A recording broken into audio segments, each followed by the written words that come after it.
Ladies and gentlemen, Terry Martin with the Illinois Channel, and thank you for joining us for another edition of our new series on Illinois Voices, where we want to touch base with leaders who are not necessarily elected officials, but get their input from around the state. And we are going to be joined today with Mark Glennon, and he is joining us as the founder and executive editor of WirePoints, which is something we'll be discussing, as well as some of the issues having to deal with Illinois' finances, and perhaps we might even come up with a couple of good insights as far as how we can fix some of these problems. So, Mark, thank you for joining us on the Illinois Channel. Yeah, thanks so much for having me, Terry. Because the whole point of this is to have people who maybe don't have a high profile but have some good ideas. Can you give us a bit of background of your own career and how you came to start WirePoints? Sure. This is actually my third career. I practiced law initially for 18 years and went into venture capital after that, making investments in early stage technology companies. And about 5 years ago, I became very alarmed at the Illinois financial situation, so much so that it really became a obsession with me. I had actually written that Illinois was broke back some time ago, all the way back in 2002. It became apparent to me. And so I started what was a casual operation, kind of collecting what I thought were the best stories on this and some of the best data and information. And it grew from there to become a full-time job with research. And then I was joined about a year and a half ago by Ted Dabrowski, who's an outstanding credentialed person and also has a great background in both finance and government. That's kind of a rare combination. So we fund this ourselves. It's an independent policy and analysis shop, we call it. And we focus mostly on Illinois' fiscal and structural problems. What would you say? First of all, WirePoints is a .org, or at least you're applying to be a .org. Is that correct? Exactly. We have a application in now with the Internal Revenue Service for 501c3 status, and we take no money out of it. As I said, Ted and I actually put money into it to feed it. And for those who don't follow nonprofits, a 501c3, as the Illinois Channel is a nonpartisan organization. So you don't go around saying that all Democrats are right or all Republicans are right. You just play it down the middle. And as you just said, primarily your purpose is to give a focus on policy ideas and prescriptions. Is that correct? Exactly. We take some pretty hard shots at both sides. We collect news stories, by the way, from all sources and make a point of putting every perspective up there. We don't, however, hide our commentary as fiscal conservatives, fiscal realists, we like to call ourselves. But we are very, very careful to distinguish that from the other stories that we publish.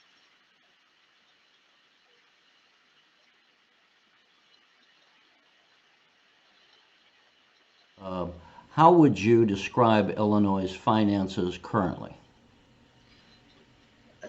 Impossible and getting worse. The headline almost every day in the news should be Illinois is still broke and still getting broker. And that really applies to most of the municipalities throughout the state, including Chicago and especially including many of the downstate communities. So it is primarily, well, largely a function of pensions, which are really strangling the capacity of all these levels of government and pushing out spending on other things. But we do have other issues as well. And unfortunately, no one is putting up any solutions. We're really not seeing any answers from any of the establishment. Why do you imagine that is? I mean, one would think, ostensibly, that people who are leaders of Illinois want the future of Illinois to be solid, want to do great things, and you would think that their purpose is not to bankrupt the state, and yet we seem to, for at least the last 15 or 20 years, have steadily declined. What is this a failure of democracy, or what's causing this? It is ultimately a failure of democracy, but essentially the problem is that the public isn't ready to hear the harsh news. We saw that illustrated most recently with almost every single candidate in Chicago saying they won't touch pensions. Certainly the two that made it into the runoff Bill Daley actually is one who went a little bit further and said that he was open to the idea of a constitutional amendment to fix pensions, and that probably cost him the 2 or 3 points that made the difference in the election. So politicians are very afraid to speak the truth. I think the media, for the most part, likewise, kind of doesn't want to scare the children. They don't, understandably, don't want to be putting up bad news every day. I sympathize with them from that perspective. But ultimately, the big picture question is really a profound one. What you just said, that it's a failure of democracy. We have, you know, we're the 16th largest economy the state is in the world, and we're committing suicide. It's going downhill rapidly with no end in sight. Will say, as when he was a journalist, and I told you off camera in a conversation that my own master's thesis back in 1993, and this is before I knew I was coming to Illinois, was on the coming collapse of publicly funded pensions. And so it is a problem for the nation, I will point out to people. It's not just an Illinois problem, and we have already had different places like Harrisburg, Pennsylvania, Orange County, California, Vallejo, California, all go bankrupt for pension problems. And presently, pensions are severely threatening the financial stability, not just of Illinois, not just of Chicago, but of New York, New Jersey, and California. And this could be, I think, what we should communicate, what I would communicate to people is we need to really get serious about this, and not just in Illinois, because we could have a domino effect where some of the biggest economies in the nation all of a sudden go into bankruptcy and just are not able to make their payments. If you'd want to respond to that. Yeah, that's a part of why we think our work is important. We're setting a precedent, for better or worse, for many of these other states and localities that are having the same issues. We are among the worst. We're right up there with New Jersey and Connecticut. You can debate about which is the very worst. But you know, it's fascinating that you were ahead of the curve in 1992 to see this.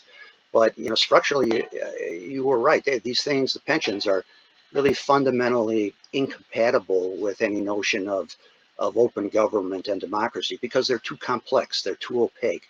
They are retirement systems run by the politicians, and that just doesn't work. They can disguise the date, and it took us a long time to fully get up to speed on what the numbers were, with the help of some honest actuaries who put in some time with us. But all that stuff is very difficult to communicate to the public, and that's what makes these pensions so pernicious. If you were advising the governor and the legislature and they were willing to listen to you, what kind of advice would you give them? And, you know, I want to get that answer, but let me lay the foundation, as I think you lawyers say.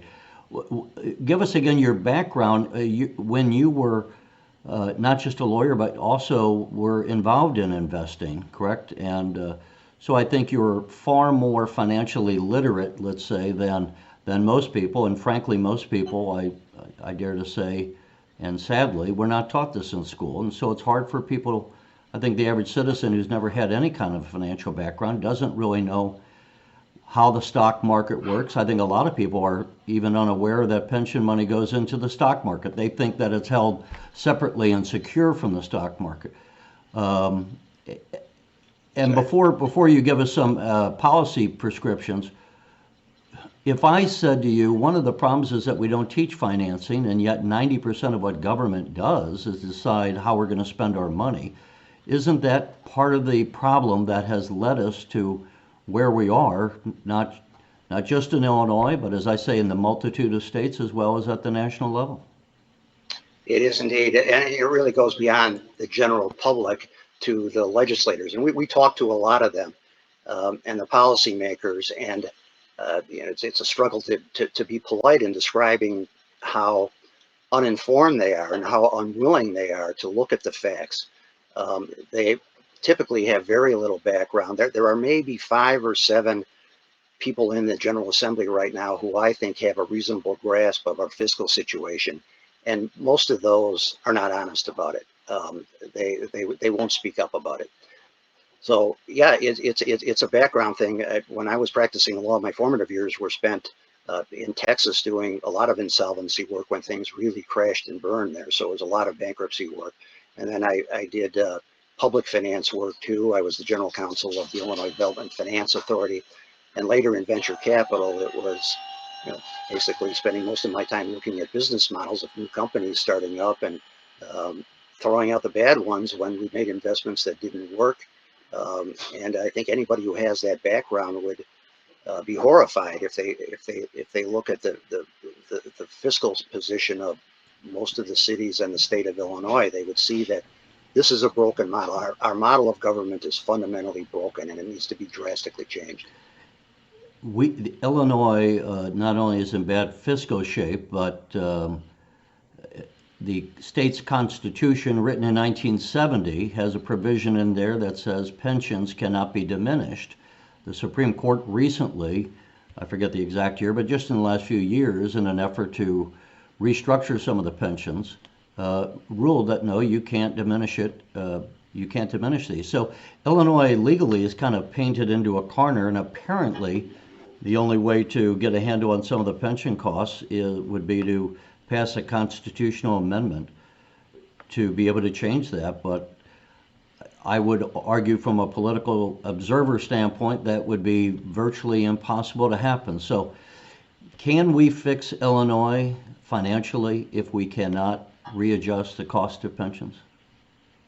Not in Illinois. Our pension protection clause, even though it's written identically with some other states, has been interpreted clearly and firmly by our Supreme Court to say basically you can't touch pension benefits, not just earned benefits, but for those already in the system. Once you start, you may not change the terms of the deal under which they arrive. So all those horrible numbers about unfunded pension liabilities you hear about, that is for work already performed. And so that's where the problem is, and it's entirely tier one workers. We kind of solved the new hire problem in 2011. We passed a new tier two, which is very unfriendly towards them and doesn't give them an adequate benefit, actually.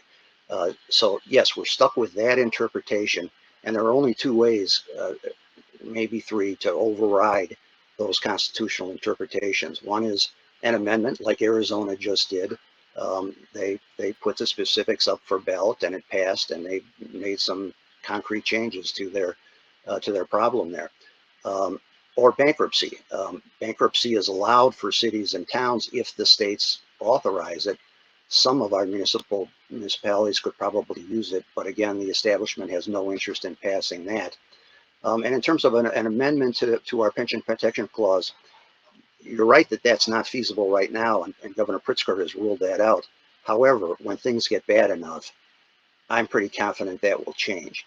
And we've already had most of the press and editorials, Crane, Chicago Tribune, saying that's necessary, and eventually the politicians will be forced to do something. Reality is going to catch up with them at some point. It'll be much worse by the time that happens, but it'll come someday. What do you say to those who say, the state workers shouldn't be blamed, the fire and policemen, we shouldn't be blaming them, they did their job. And so as the governor has said, this is a promise, and we must meet that promise. What do you say? I mean, what's wrong with that as a statement? Well, first, it's true in large part that there are many pensioners that have reasonable pensions, and they should be protected. Ultimately, when we do fix this, it ought to be means adjusted or progressive in some fashion to protect the small guys. That especially includes those tier two workers, by the way, because they're getting a bum deal right now, and they need to have their situation improved. But there are a lot of people at the top that have outrageous abusive pensions, and everybody gets an automatic 3% COLA that, irrespective of what the cost of living actually increases by. That in itself is a huge problem. We've run some numbers recently that show that that might account for as much as 40% of our unfunded pension liabilities. And if we could at least fix that, we'd be making a big step towards fixing the problem. That would require, again, an amendment or a bankruptcy, however. Right now, one of the primary, perhaps the primary financial policy prescription that is being talked about is Governor Pritzker announcing his move to go away from the Illinois flat income tax to a progressive tax, as we have at the national level, where higher income people are taxed at a higher percentage of their income. He says that'll bring in $3.4 billion. It may or may not, but is that going to, people will say, well, hey, we're working on the problem. We're going to have a progressive income tax. And by the way, for the viewers to be reminded, Illinois would have to change the Constitution to have a progressive income tax. So when we talk about changing the Constitution to be able to get a handle on lowering the cost of pensions, having a constitutional amendment is not all that rare in Illinois. We recently had a constitutional amendment to say transportation money has to be spent on transportation. But let's go on the progressive income tax. Is that going to fix it? No, Governor Pritzker's panacea for our fiscal problems and for how to fund all the promises he made during his campaign has really been exposed, because that 3.4 billion, which he says he's going to get in new revenue, is really a drop in the bucket. You could put that entirely towards pensions, for example, and you still wouldn't fix the pension problem. Or just looked at the new school funding formula. It calls for a gradual increase, rising to another 3.5 billion in spending over 10 years, 3.5 billion per year. So that would be entirely eat up the new increase. So there's just not enough revenue there from this idea. I understand that the point about fairness and income inequality. If you want to make the case on that basis, go ahead. But this is not the panacea that everybody claims. So either it's not going to solve much, or after that amendment is passed that you pointed out is needed, there's going to be a massive tax increase on the middle class. And most importantly, it's my view, and I think viewers out there can make this judgment as well as anybody, as well as any economist, that tax increases are going to backfire unless they're accompanied by radical reforms. People are already leaving the state. And if they see another tax increases and no reforms, which is what we got in 2017, it's only going to speed the damage to the tax base that's already occurring in the flight from Illinois. So if the progressive income tax isn't right, and if we can't currently change the pensions, how do we get out of this fix? Our view, the short answer is pretty much every reform that you've ever heard mentioned implemented yesterday on an emergency basis. That starts with the big ones, such as allowing cities and towns to go bankrupt where that makes sense. That's a bad solution, but it may be necessary in some cases. Of course, the constitutional amendment, but then a long list of these other reforms that nothing ever happens on. Towns and cities are being strangled by unfunded mandates. That's really the source of this problem. So get rid of overly strict collective bargaining rules, the prevailing wage rule, all these things that make towns unable to address their problem. Drastic consolidation of units of government. It's obscene, of course. Everybody knows, I think, that we have 3 times as many units of government per capita than most other places in the country. So small and large reforms like that. Of course, corruption is a big tax on the state too, and people know that people don't want to put more money into what they see as a corrupt, bottomless pit. So ethical reforms of all kinds, fair mapping, getting rid of Michael Madigan, I think is part of it too. We need to have honest people in there working the problem, putting these reforms through, so that people would accept a tax increase maybe if they saw that there was light at the end of the tunnel, that there was going to be a bottom, a 5-year credible plan that said, okay, I'm calling a bottom here and I'm going to stick it out, and I believe in Illinois. They're not nearly close to that, however. How much time, there are people in the legislature and people outside the legislature are going to say that you're a Republican scaremonger, that you're making things sound worse, and that you're just a kind of a Scrooge in Illinois who wants to take people's pensions away from them that they worked hard for, and that's that's where you get your glee, by being flinty and cheap on other people who work for their benefits. What they are defending is the denial that hasn't worked. What they want to do is brush over the problems. We will defend every item that we've ever written about as accurate and fair and balanced. If anybody's got a question on any of the bad diagnoses that we put up, be my guest. Put up your challenge on our website, in our comments. Challenge us to a debate. We're happy to do that anytime, any place. We are calling it like it is. And we make a point of, by the way, of putting up positive news when it's there. It's not often there. But until there's recognition of the severity of the problem, it won't get fixed properly. The remedy has to match the malady. And we're not even to the point of recognizing how bad the malady is.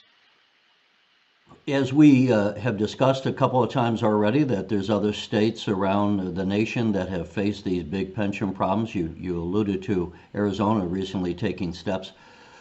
Are there examples in the other states that have faced the same problems, have taken steps, and might show Illinois a way out of the current financial problems? Wisconsin is probably the gold standard in that. They made reforms long ago, so the benefits there are somewhat, they are significantly less generous, but they're pretty much 100% funded. Retirees there and teachers have nothing to worry about in terms of their retirement. They've got an interesting system that does make part of the benefit dependent on the performance of the stock market, which, as you said, is where the money ends up. And that, by the way, is really the fundamental problem with these things. We make a hard promise to the retirees, but then we take the money and go out and gamble in the stock market, expecting unreasonable returns, and they don't match up. And that's the fundamental problem. But yes, Arizona, really, if you look at any state that it does not have a problem, it's because they've been making small, reasonable reforms along the way as they saw the problems developing. Again, have never knowingly invested in the market. I think a lot of people have money in the stock market that they are unaware of through their pension plan and 401k and things. What is since World War II, and again, your background is you're engaged in finances, in both as an investor and just as you're educated in it. Since World War II, what would be the average rate of return that one might expect in the stock market? And I will say for the viewers, that means that sometimes you're up 30% one year and other times you're going to be down 15%. So it's not an automatic like a CD. But if we average it out over, say, 70, 75 years, what would be the expected rate of return that would be reasonable in the stock market? About 5.5% is the consensus of experts in the private sector. Warren Buffett would say that. It's a little misleading to go back starting at World War II because we had those wonderful growth years thereafter, and really just in the last 10 years since the Great Recession, returns have averaged, it's a 14% return. We've had a wonderful run, but few people expect that to happen. So the probably should number is 5.5%. But in finance, there's a huge difference between a probably should number and a hard guarantee. If you really wanted to do these pensions properly, if you're going to give a hard guarantee to the pensioners, you'd have it invested in treasury bonds or really safe corporate bonds, which is what some other countries do, like Australia.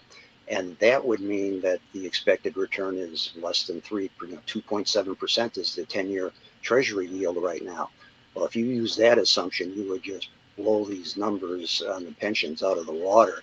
Our $130 billion official liability at the state would become $250 billion. And that's not just me talking as a pessimist. You can go look at two Nobel economists at the University of Chicago said that would be the proper way to do it. And if you look at it that way, our true pension liabilities are 2 or 3 times what are officially reported. So we've got a system that's fundamentally unsound. So to keep the eye on the ball on the big picture, it sounds like unless we can get some changes in the obligations that we have to pay to pensioners, we're just not going to be able to get ourselves out of this problem. And of those changes, probably right near the top would be not to have a guaranteed 3% bump every year, because that just makes the problem worse and worse every year by at least 3%. I will point out to people that around 2002, and I'm going from memory here, but I believe my memory is more or less correct. Around the year 2002, pension payments out of the state budget were approximately 5% of the state budget, and this year they're going to be approximately 21% of the state budget. So what we're seeing is this expansion of pension payments is gobbling up monies that would normally go to running the state, money for education, money for health care, money for police, fixing the roads and bridges and all the rest. In my own example, I started to write a book I was going to call The Pension Eclipse, because down the road, the pensions are going to eclipse every other issue as governors become nothing more, as I said in the foreword of this book, the wealth transfer agents trying to fill the insatiable black hole of publicly funded pensions. The problem is that they were never structured properly. There's a former governor, without using his name, I'm told, as the state and he put towards his pension $400,000. I was using 8% as a rough annual rate of return for the market. You say 5.5%, but even if he got 8%, 8% of 400,000 would give you a $32,000 a year cash flow, basically. And he's not making 32,000 a year. He's making 136 or so $1,000 a year, bumped by 3%. So where does that extra $100,000 a year come from? It comes out of the state budget, money that is paid by taxpayers and is supposed to go for all the things that one expects a government to do, which is all the things we just said. Pay for health care, pay for some safety net, pay for educating children, the normal functions of government. We don't think we're paying our taxes so that some of us can retire in Naples, Florida. Yeah, the goal has to be, and I think everybody should agree with this, restoring the state to a competitive level of taxation and a competitive level of benefits for citizens, those basic services that people need. And that will require all those drastic reforms, I think, to get there. And on that subject of crowding out the other expenditures we make, I hate to scare you still more, but it is growing rapidly. A JP Morgan asset management guy did a report measuring the true cost if we were properly funding the pension liabilities and healthcare liabilities. By the way, another $73 billion of entirely unfunded retiree health care liabilities are also constitutionally guaranteed in Illinois. He said that would consume 50% of the state budget. And this is no slouch. He's a managing director at JP Morgan. And so this will get worse. Eventually, there's some date where people are going to rise up. Even the politicians will have to acknowledge it. And unfortunately, I think we're still some ways off there. I was on a panel several years ago talking about this, and my first statement was, this is not about politics, this is about math. That's right. And I say that again because I know people will listen to this conversation. Those that do listen, a lot of them are going to just think, again, we're just attacking the political class. We're just not, we're being too conservative in our presumptions. And I'm trying to say, in my estimation, this helps no one. It doesn't help the taxpayers to have the pensions go broke. It doesn't help the people who are counting on those pensions. And I suppose if I had their ear and the ear of anyone else, I would say fixing a problem, even if it means that you don't get the 3% bump or, we make some modest changes, what it means is you can keep your pension. The benefits might be somewhat slightly different, but collectively, it adds up to a much more financially stable system so that you can live out the rest of your life knowing that that pension is going to be there.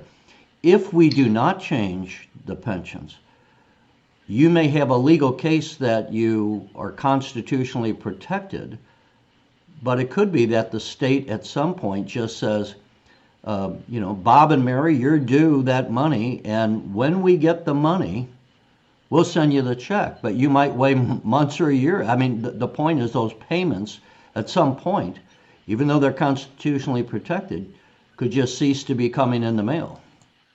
That will happen, and that's the real tragedy here, is that uh, the pensioners ultimately are getting hurt by denial and delay, our policy right now. Had we stood up to this problem back in 2002 when it first became apparent, this could have been solved without a whole lot of heartbreak. But ultimately, the problem literally compounds. These unfunded liabilities grow every day because we're not funding even interest as it effectively accrues on these things. So the ultimate haircut that they're going to have to suffer is growing. And it's a real tragedy that they haven't recognized that it's in their interest to get real, reasonable, means adjusted or progressive pension reform. The sooner the better, because they're the ones that are going to get hurt otherwise. And by the way, on that problem about recognizing this and whether it's just conservative saying, I would point people to what Warren Buffett said just last month. And he's no conservative, he's an active Democrat. He said, clearly pointing to Illinois and the other states with the worst liabilities, he said, I would not put a plant or a new business there because these liabilities are so huge. They're coming for your money. That was his phrase.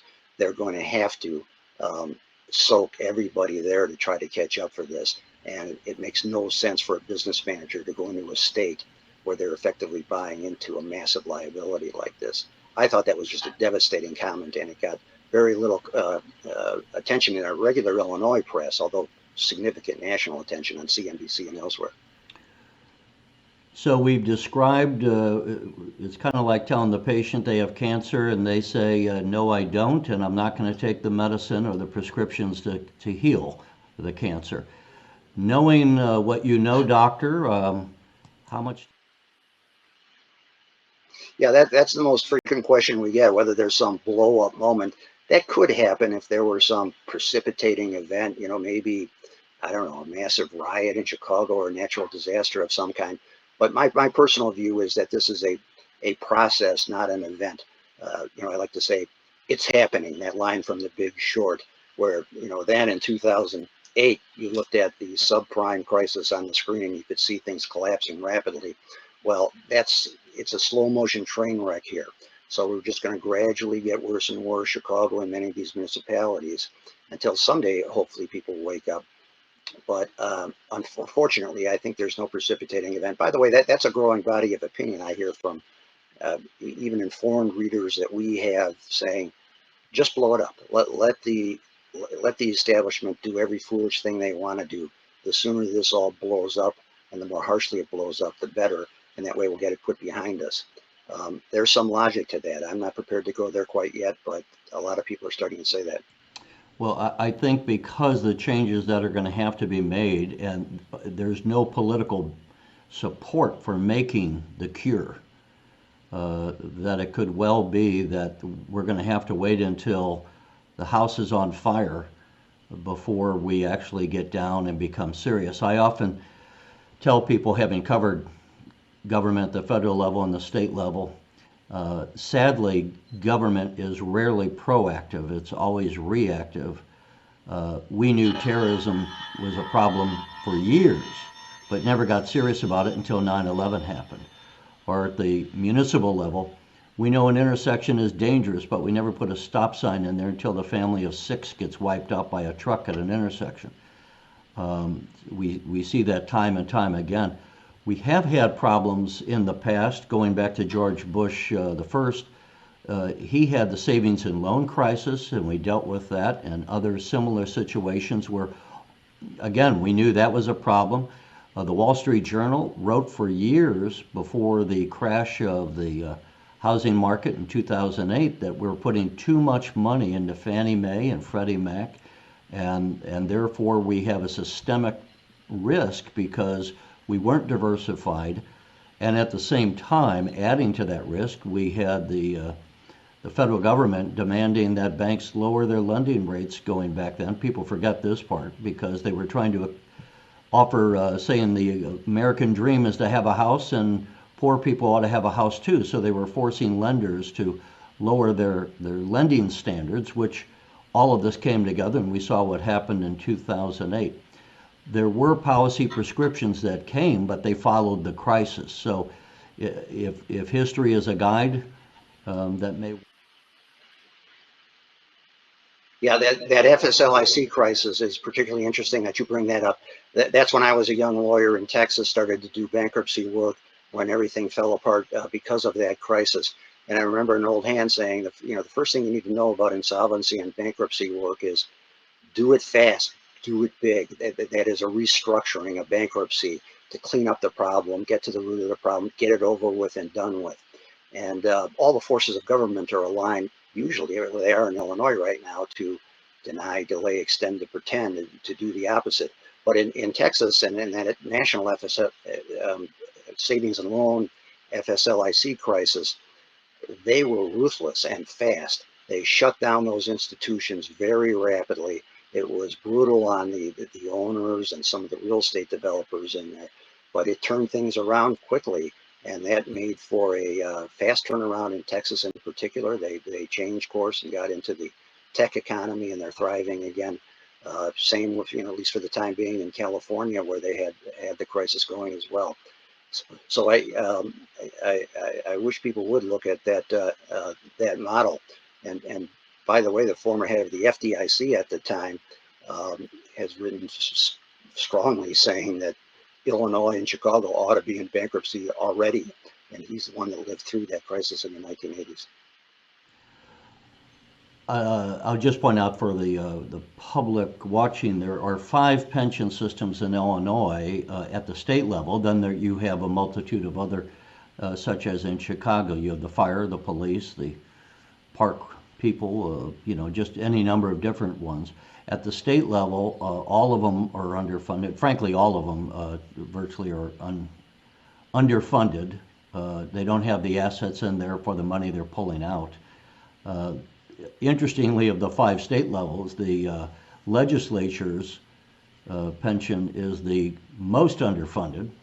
And I haven't checked it lately, but it was down to around 15% of what it should have. So That's right. Even these former individuals who are now retired from the state legislature may find one day that the check is not in the mail for them as well, if that's any solace. It's not, because keep in mind that our court has made clear that once those pensions run dry, then the pensioners can look directly to the state to pay the pensions. It becomes a pay-go system, pay-as-you-go, as they call it. That's fantastically expensive because there's no earnings from existing investments to pay for it. That's where we're headed. And it is that consolidated problem. There are 684 pensions across Illinois, and it's particularly acute in the Chicago area, where you have all these overlapping jurisdictions. The city of Chicago has 4 pensions, the school district has another, there's Cook County, the Park District, blah, blah, blah. Add them all up and you get $184,000 per household. Now think about that for a minute, because most households can't contribute much to that. And 40% of Chicago is near the poverty line. We shouldn't ask them to pay a dime. Even if we tried, we couldn't. So that means that whole burden is shifted to people with some means. Well, they're not going to put up with it. They can't. They're just not going to pay that kind of astronomical liability. We have a consolidated problem in Illinois, and this is a statewide crisis. I didn't mean, I suppose, for us to be quite as bleak as we're being this morning, but the fact of the matter is the issue, it is bleak. It's bleak because we've known of these problems for years and years. I mean, going back to Governor Edgar, I'm just saying he tried to address it back in, 1995, so that the fact of the matter is we knew that was a problem. In fact, I was in Washington, D.C. covering the Congress back in 1995, and we also have a problem at the national level, not to go into all of that, but the point is that in 1995 they had congressional hearings that Kerry Danforth, Bob Kerry of Nebraska and Jack Danforth of Missouri, had the Kerry Danforth hearings on entitlement reforms. The federal government is facing the same thing, where now 65% or so of the federal government is consumed by entitlement programs. And so we see it at the federal level, we see it at the state level, we see different states, as we've mentioned, facing this. And it doesn't get better by putting it off, and the reason I brought all this up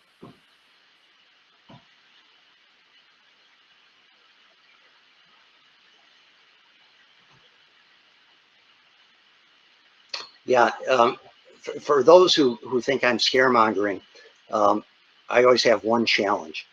Show me any plan from anybody who gets us out of this without reducing debt. That is, without some kind of insolvency proceeding that cuts pension benefits and perhaps some of the other obligations that the state has. Nobody has one, nobody does, nobody will ever offer one because it's mathematically impossible. Certainly not Pritzker. So when his answer on pensions is, we just have to pay them, show me. Say that to your legislators. Show me your plan. They will not put one up. You will never find one anywhere. And like you said, it's just the math. It's not there, and it's not going away. We have already talked longer than maybe I told you we would, and I don't want to keep you all day long, but as we get ready to close out. So if we don't know how soon we're going to have a catastrophe. Somebody once said, when you go bankrupt, it's a slow process, and then it's all of a sudden. Mark Twain, yeah. So we don't know exactly when it's going to happen, but it's going to happen if we don't make changes. We cannot earn enough in the stock market, even though the stock market has been pretty good over the last 2 years. That's not going to save us. At best, that's going to put off the day of reckoning.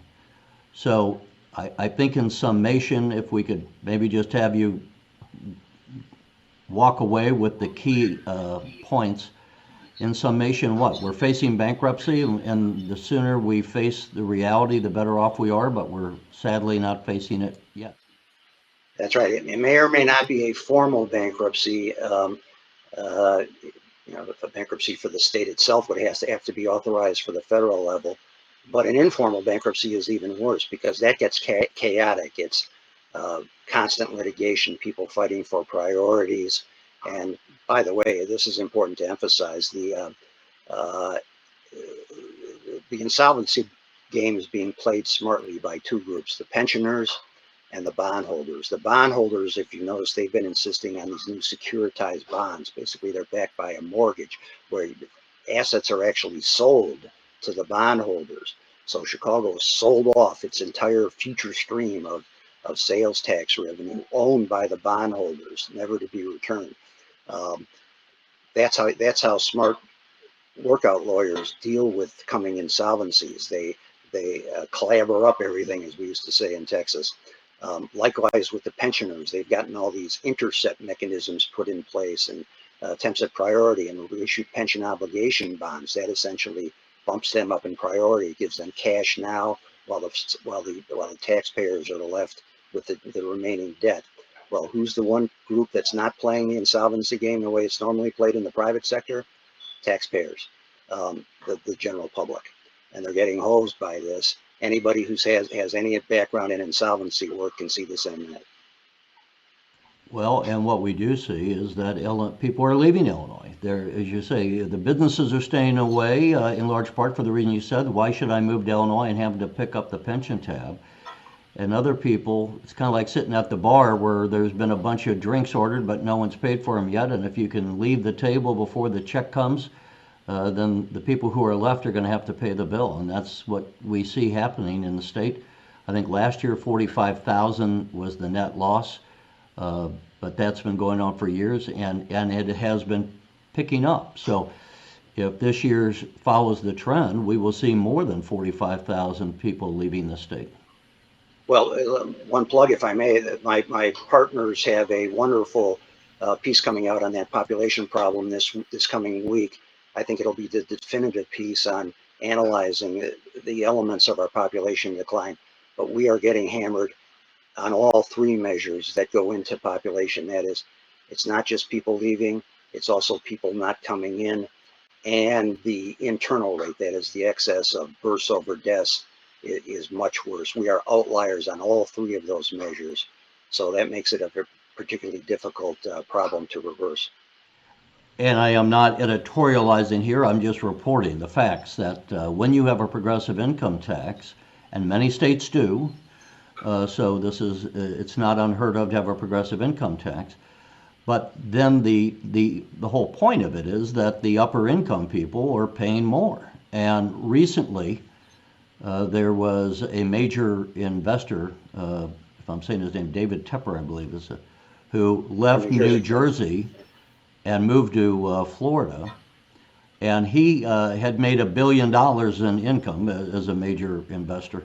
And just that one person leaving the state of New Jersey caused a budget crisis because he took with him somewhere in the hundreds of millions of dollars he was paying in taxes to the state of New Jersey that he didn't have to pay merely by picking up his marbles and going to Florida where there was no state income tax. Well, that's why it was a headline this past week when Ken Griffin, our David Tepper, extremely wealthy individual, indicated that he was kind of thinking of moving out of state. He's with Citadel Investments. But for the average rich guy, and this is palpable, by the way, the desire to move out. You hear it constantly from them saying, as soon as my kids are out of school, or as soon as I can sell my company, whatever. It's not just another 3% on their tax return. They look at the entirety of it. They look at the tax bills in the drawer that are coming. They look at the bad service. They look at the immorality of government, and they just don't want to be part of it. So it's a little simplistic to ask just, do people move from tax returns? It's the whole package that is driving them out. And that anecdotal evidence is worsening rapidly about people changing residence or preparing to move out of state. We have, during the course of our conversation, put your website up there, so if people want to know more or just follow your reporting, they can, I guess, go there and learn more. If lawmakers are looking at this and if they said, this frightens me, or I would like to have other opinions than what I'm getting, and they wanted to reach out to you, is that something that you're interested in doing, having conversations with the lawmakers? And before you answer, let me ask this too. Would it do us any good? I've often said the state of Illinois should never have been running pensions to begin with. I don't know, there are professionals in anything, and sometimes it's kind of like the state is doing brain surgery instead of going to neurosurgeons. Should the governor call for some kind of a committee of wise people in the pension business, in the investing business, who could say, kind of like Ronald Reagan did years ago, the Grace Commission, where he brought together a bunch of wise people and say, give me your best ideas. What can we do? So it's not just,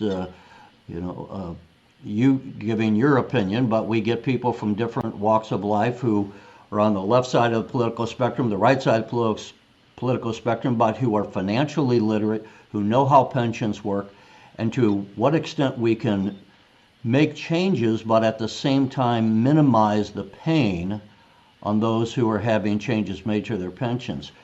So is that commission approach, would that be something that you think would be a decent idea, and to what extent would you be willing to advise lawmakers along the way as if they were to contact you? Well, I've long hoped that, at the governor's level, that they would engage some realists from outside the state, like William Isaac, that former FDIC chairman that I mentioned, perhaps some of the people that went through New York City's insolvency. Yeah, we actually meet very regularly and talk all the time with candidates and office holders from the left and the right. And I'm especially grateful when people on the left, progressives, we met with Lori Lightfoot's staff at their invitation. Obviously, we disagree with them on policy issues, but they were very open-minded and earnest about learning all they can. They listened sincerely to our perspective. And so that's really why we're here, is to give out our research freely. You can subscribe to our daily email for free. Just go to wirepoints.org every day. But it's especially policymakers that we hope do that. Glennon, we hopefully have done some good today, besides making people depressed. But I appreciate you joining us. If you had any last words to say, we'll take that. But otherwise, we'll wish you all the best, and maybe we can do this again. If you do have any last words, so you just touched on Lori Lightfoot, and of course we're covering also the mayor's race in Chicago between Lori Lightfoot and Tony Preckwinkle. And there, again, you have huge pension issues, both for the city as well as the funding problem of the city public schools. Uh, does that fit in? Is that anything that we should fit into this conversation before we close out? Yes, unfortunately, both of those candidates have put up nothing in terms of talking about the problem. And I think that's because they're scared by the public reaction of being honest about it. Preckwinkle has to know. Lori Lightfoot is very smart, and I don't know her, but by all accounts, she's very principled and very intelligent. And I thought the world of their staff. They understand this fully. But you just can't talk about it in an election. It's the third rail, so that's what they've done. And I'll feel sorry for I think Lightfoot is going to win. I feel sorry for her when she walks into this mess because there's no easy solution, and the public hasn't been tempered for it. If Rahm Emanuel could be doing a real service to his successor by educating Chicago on his way out about how tough it's going to be for that successor, but he hasn't taken that opportunity. Instead, he's been bragging about his progress and really hasn't made that much. You remind me in that statement of Ross Perot, who people may remember back in 1992 would have flip charts talking about the national debt that no one else was talking about. And amazingly, amazing to some people, the American people really responded to that, enjoyed being talked to as a grown-up, and not having politicians sweep the truth under the rug that members of both parties, this is not a partisan thing. You and I are nonpartisans. We run nonprofits that are nonpartisan, but we're not partisan against the truth. And what we're trying to do, I think, in both our missions is to say, look, pensions are not sexy, but they're important. And local news, I would argue as a news person, we have a systemic problem in the news business because we don't cover so many times the issues that are the real issues that are going to be hitting the public. We want to be, we're going to have probably more video today on green dye being put in the Chicago River making the news than we've had on pension coverage in the last year.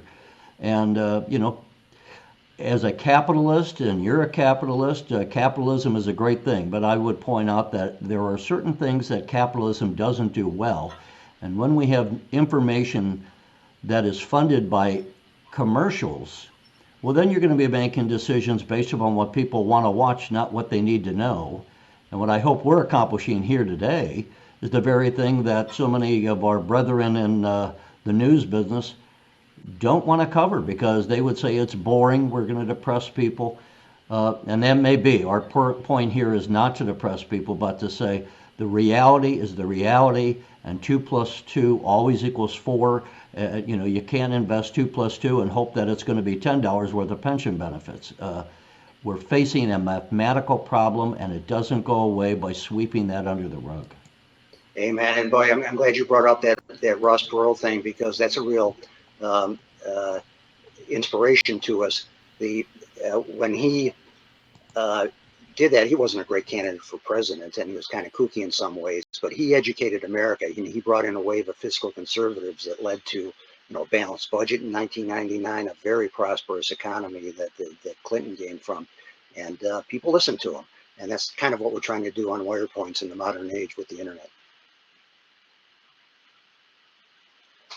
I've already kept you much longer than I intended to, but it's interesting to hear your thoughts, and I think we hopefully helped the people understand the severity of the problem. So we'll let you get along with doing whatever else you're going to do on maybe a chilly but sunny day on this happy St. Patrick's Day to you and to your family. And again, maybe we can do this again in the near future. Terrific. Thank you very much. Thank you.